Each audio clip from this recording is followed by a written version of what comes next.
오늘 주신 하나님 말씀은 로마서 13장 1절로 7절 말씀입니다. 제가 봉독하겠습니다.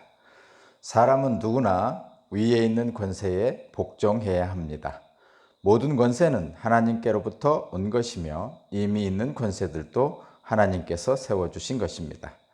그러므로 권세를 거역하는 사람은 하나님의 명을 거역하는 것이요, 거역하는 사람은 심판을 받게 될 것입니다.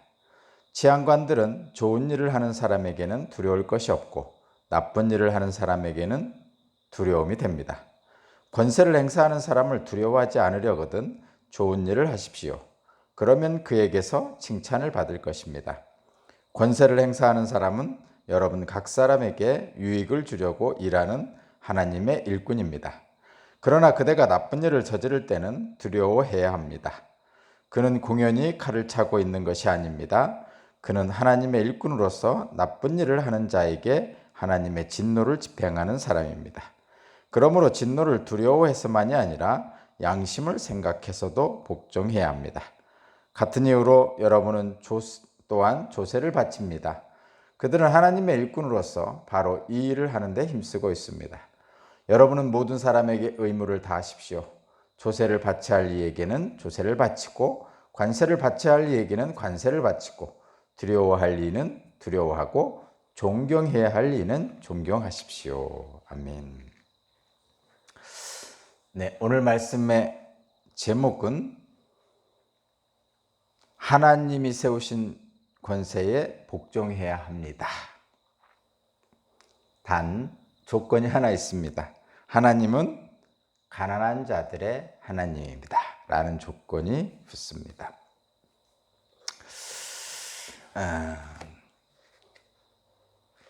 판단하기 어려운 것들이 많이 있습니다.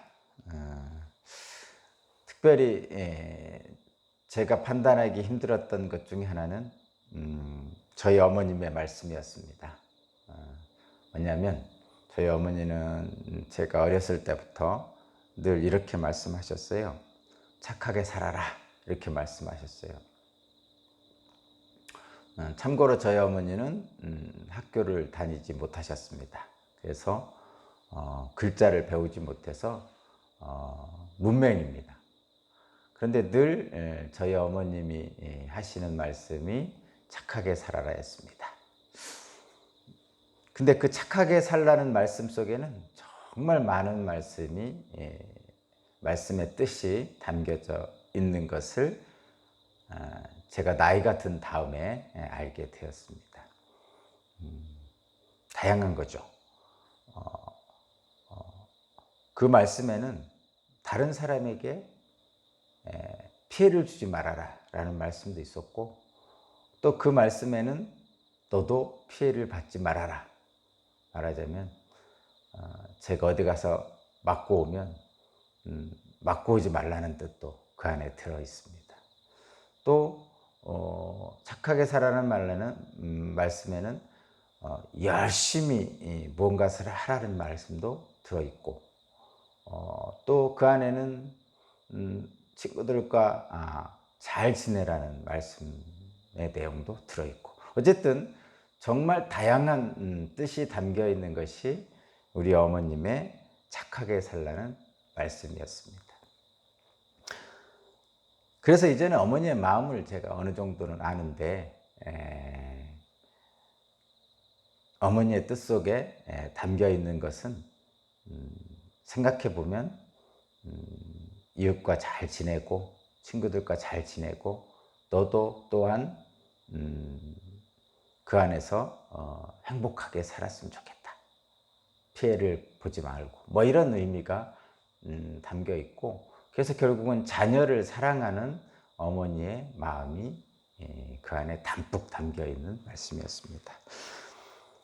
뭐 어머니의 말씀을 생각하지 않더라도 실제로 착하다는 것에 정의를 내리기가 참 쉽지 않죠. 착하다는 것은 무엇입니까? 심지어는 요즘 시대에서는 착한 사람을 바보 같다고도 하는 그런 시대입니다. 그런데 분명한 것은 성경에서 선하다, 착하다, 선한 일을 하라, 착한 일을 하라라고 할 때는 그 기준이 하나님의 말씀입니다. 어머님의 말씀에 착하게 살라는 기준은 어머님의 사랑 안에서 자녀들을 걱정하는 사랑의 마음이었던 것처럼 성경에서 말하는 선한 일, 착한 일을 할 때 그 착하다는 것은 하나님의 말씀이 기준입니다. 하나님의 말씀대로 순종하는 것을 착하다라고 선하다라고 말을 할 수 있습니다. 그래서 그런 표현이 있죠. 순종이 제사보다 낫고 듣는 것이 순양의 기름보다 낫다. 이런 표현이 있는 것이 바로 그렇습니다. 그러면 무엇이 착합니까? 그 착하고 선한 것에 대한 판단을 하기가 쉽지 않습니다. 그 예로, 대표적인 예로, 사실 유대인들은, 예수님 당시의 유대인들은 예수님을 십자가에 못 박는 일이 착한 일이라고 생각을 했습니다. 바울 사도도 그랬죠. 예수님을 믿는 그리스도인들을 핍박하는 것이 착한 일이라고 생각을 했습니다. 그런데 결과적으로는 그렇지 않았죠. 현실적으로 들어오면 이런 일이 있습니다. 회사에서 사용하는 프린트 용지를 가져다가 교회에서 사용하는 것이 선한 일일까요? 거꾸로 하나님께 드려야 할 것을 내가 드러나는 일에 갖다 사용했다면 그것이 선한 일일까요? 현실적으로 그렇지 않죠. 하나님의 말씀에 잘 비추어 보면 그 둘 다 하나님이 말씀하시는 선한 일에 순종하는 것이 아니라는 것을 알 수 있습니다. 판단하기가 굉장히 쉽지 않습니다. 오늘 본문 말씀은 권세에 복종하라는 말씀이죠. 여기에서는 저와 여러분들이 기본적으로 어떤 생각을 가져야 되냐면 바울이 당시 처한 입장을 생각해야 되고, 그리고 이 로마서는 로마에 보내는 편지라는 것을 생각을 해야 됩니다. 오늘 본문은 그러면 이런 질문이 나올 수 있기 때문에 그렇습니다. 그러면 올바르지 않는 권세에 복종해야 됩니까? 심지어는 하나님을 믿는 사람을 핍박하는 권세에도 복종해야 됩니까? 뭐 이런 질문이 나올 수도 있습니다. 바울의 당시 상황을 한번 생각해 보면 이렇습니다. 당시 로마의 식민지였던 유대인들은 로마의 압제를 받았습니다. 유대인들은 이방인인 로마의 지배를 받았다는 얘기죠. 바로 그런 상황 속에서 나온 바울의 말입니다. 그래서 이 바울의 말을 어떤 신학자는 정치적 현실주의다 이렇게 표현하고 있습니다. 정치적 현실주의라는 것은 그런 것이죠.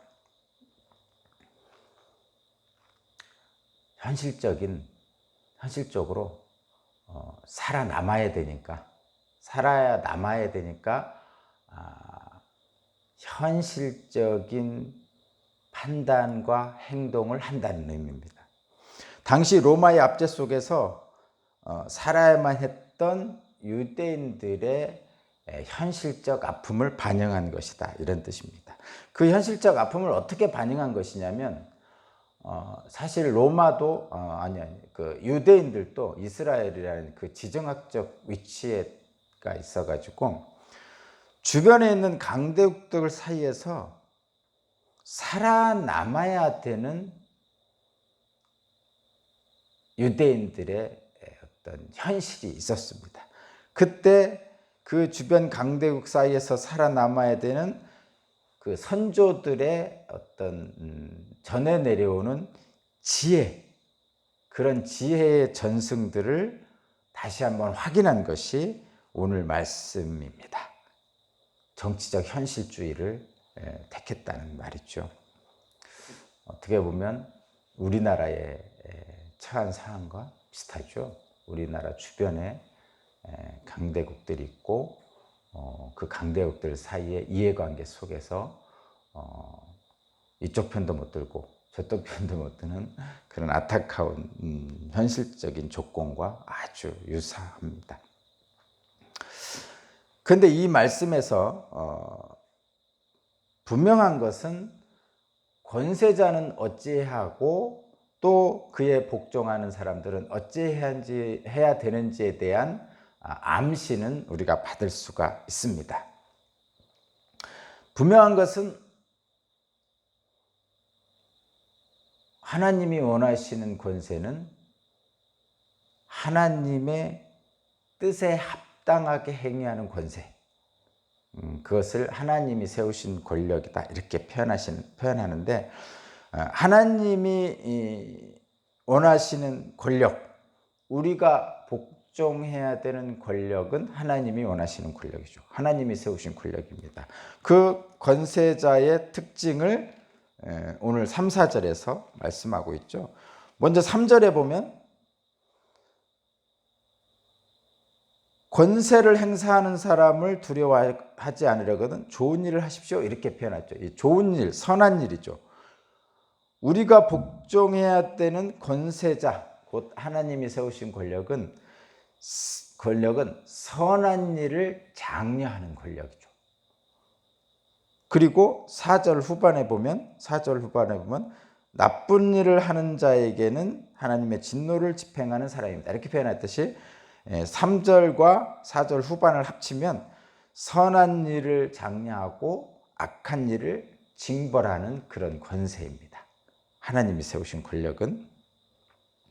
그래서 권선징악이라고 합니다. 권선징악을 행하는 권력이 하나님의 세우신 권력이고 우리는 그런 권세에 복종을 해야 합니다. 두 번째는 4절입니다.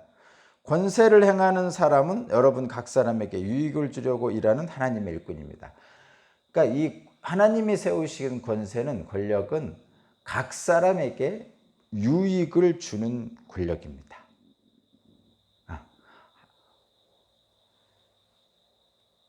현실적, 정치적 현실주의 속에서 하나님이 세우신 권력에 복종하는 저와 여러분에게 주는 바울의 그 암시는 선한 일을 장려하고 악한 일을 징벌하는 권세가 하나님이 세우신 권력이고 또 사람들에게 유익을 주는 권세가 하나님이 세우신 권력이라는 뜻입니다. 그러면 복종을 해야 되는데 복종하라고 권세자들에게 복종하라고 그러는데 어떻게 복종하면 됩니까? 그 복종의 이유를 5절에 말씀하고 있죠. 첫 번째는 진노를 두려워하고 복종하라. 두 번째는 양심을 생각해서 복종하라 이랍니다. 당시 로마의 압제 속에 있는 유대인들의 현실적인 모습이죠.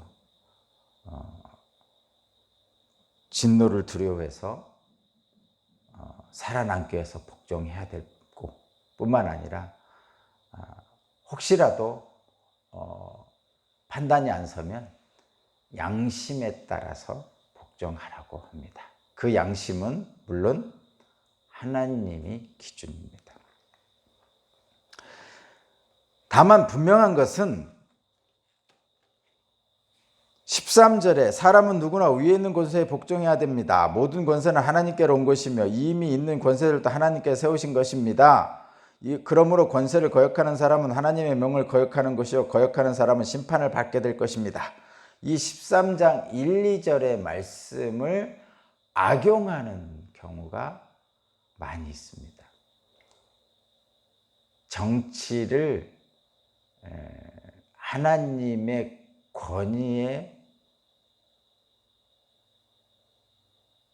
권위를 이용해서 압제하는 권력들이 있었다는 것입니다.